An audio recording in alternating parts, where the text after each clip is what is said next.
जय गुरुदेव, जय जिनेंद्र। कैसे हैं आप सब? और सुबह ख्वाहिश में आप सभी का स्वागत है। आज की विशेष जानकारी में हम बात करेंगे अमावस्या के बारे में। अमावस्या कब है, कब से कब तक है, अमावस्या पर कौन सा विशेष योग बन रहा है और अमावस्या के सभी उपाय कब होंगे, इस अमावस्या को क्यों खास माना जा रहा है। साथ ही साथ बात करेंगे 2 ऐसे महा उपाय जो आपके जीवन को बदल कर रख सकते हैं। एक उपाय होगा अमावस्या की रात्रि को करने वाला और दूसरा उपाय उस महायोग में करना है जिसकी पूरी जानकारी आगे आपको इस वीडियो के माध्यम से मिलने वाली है। तो वीडियो में एंड तक बने रहिएगा। तो चलिए वीडियो आज का शुरू करते हैं। सबसे पहले हम बात कर लेते हैं बिना समय गवाए अमावस्या कब से कब तक है। देखिए 7 अगस्त शाम को 7:11 से लेकर 8 अगस्त की शाम को 7:19 तक अमावस्या रहेगी और साथ ही साथ 8 अगस्त को सुबह रवि पुष्य नक्षत्र का एक अलग ही महत्व होता है। तो कब से कब तक है? रवि पुष्य नक्षत्र है सुबह सूर्योदय से लेकर 9:19 तक, कुछ ही घंटों का है ये। रविवार के दिन सुबह 8 अगस्त को तो बहुत ही अच्छा योग है, बहुत अच्छा शुभ योग बन रहा है। अमावस्या का दिन और रवि पुष्य नक्षत्र, इन दोनों का संयोग अपने आप में ही बहुत ही पावरफुल मुहूर्त बना रहा है। अमावस्या की रात्रि बहुत ही तरह के उपयोग किए जाते हैं, प्रयोग किए जाते हैं, उपाय किए जाते हैं, क्रियाएं की जाती हैं। इसी तरह रवि पुष्य और गुरु पुष्य नक्षत्र का भी अपना ही अलग ही महत्व है। इन तिथि नक्षत्रों में किए गए हर प्रकार के उपाय, क्रियाएं, प्रयोग बहुत ही जल्दी फलीभूत होते हैं, बहुत ही जल्दी असर दिखाते हैं। चाहे फिर वो धन पाना हो, व्यापार वृद्धि हो या घर से नकारात्मकता, जादू टोने के असर को खत्म करना हो, इन सभी बाधाओं को दूर करने के लिए ऐसे ही नक्षत्रों, ऐसे ही तिथियों का इंतजार किया जाता है। तो इस बार ये दोनों ही मुहूर्त, दोनों ही समय एक साथ हैं, तो इसका आपको भरपूर लाभ ले लेना चाहिए। सबसे पहले हम बात करते हैं अमावस्या की। अमावस्या की रात्रि 7 अगस्त की रात्रि है। रात्रि को करने वाले सभी उपाय 7 अगस्त को ही करने होंगे।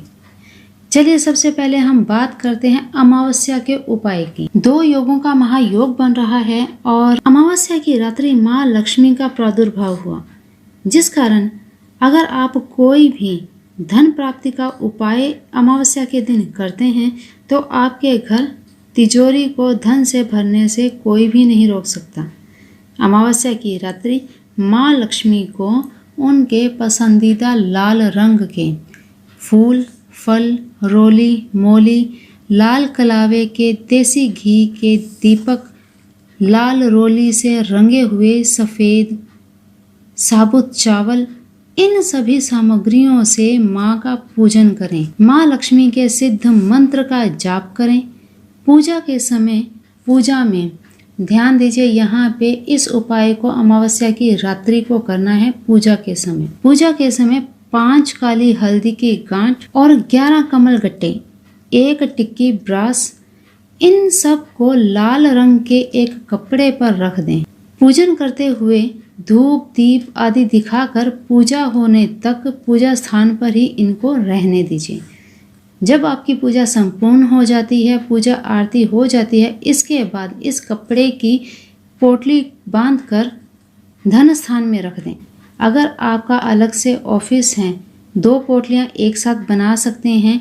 एक पोटली घर के लिए घर की तिजोरी में रखें और दूसरी पोटली ऑफिस में, ताकि आपको 2 गुना फायदा हो और घर में भी आपके बरकत हो और आपके व्यापार में भी वृद्धि हो। तो दोनों ही स्थान पर आपके घर और ऑफिस में माँ लक्ष्मी की अपार कृपा बरसेगी। तो ये कार्य आप ज़रूर कर लीजिएगा अमावस्या की रात्रि को। इसके अलावा जो कोई भी बाकी उपाय करते हैं वो अपने रूटीन में करते रहें।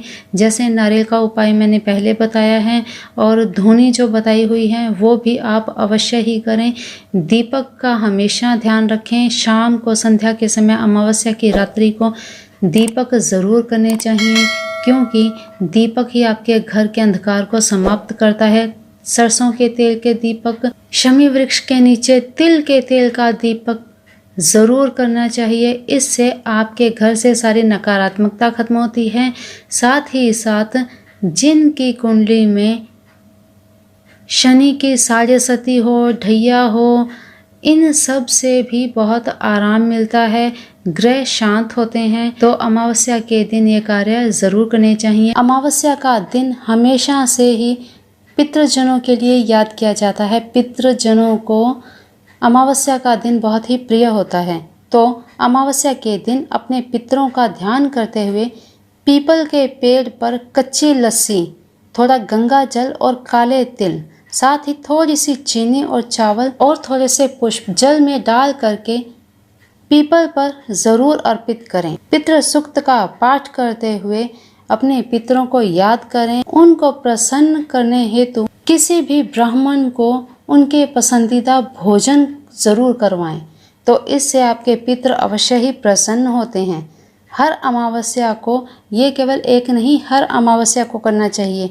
दक्षिणाभिमुख होकर अपने पितरों के लिए पितृ तर्पण करना चाहिए। पितृ स्तोत्र का पाठ करने से आपके पितृ प्रसन्न होते हैं और आपको आपकी आने वाली पीढ़ियों तक को आशीर्वाद देते हैं, जिनसे आपका जीवन हमेशा सुखमय बना रहता है। गरीबों को दान देना चाहिए, अपने पितरों के निमित्त दान देना चाहिए।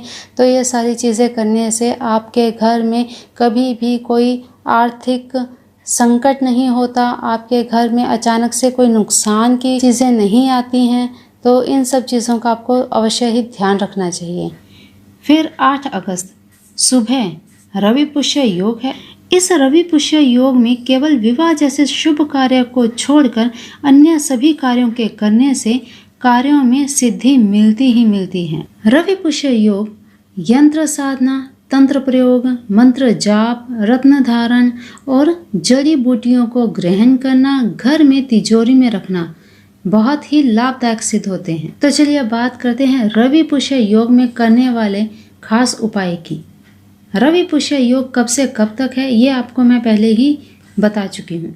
उपाय में एक बहुत ही खास और चमत्कारी जड़ का उपयोग करना है। ये जड़ कौन सी है? ये जड़ है निर्गुंडी की जड़।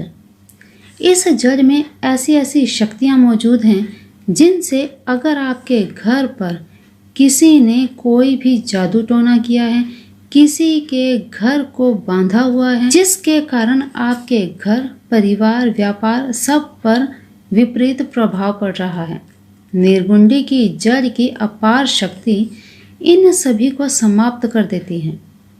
करना क्या है आपको उपाय में?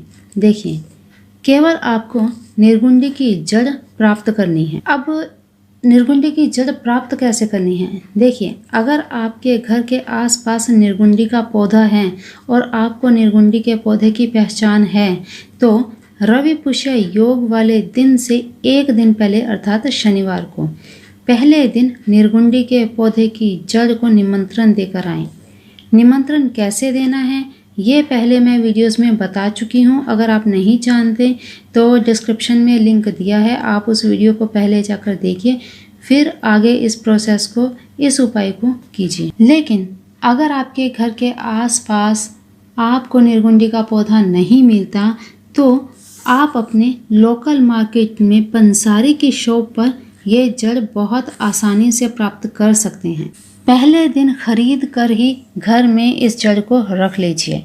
अब जड़ आपके पास है, इसे रवि पुष्य योग के समय में बताए गए समय अनुसार पूजा स्थान पर रखें।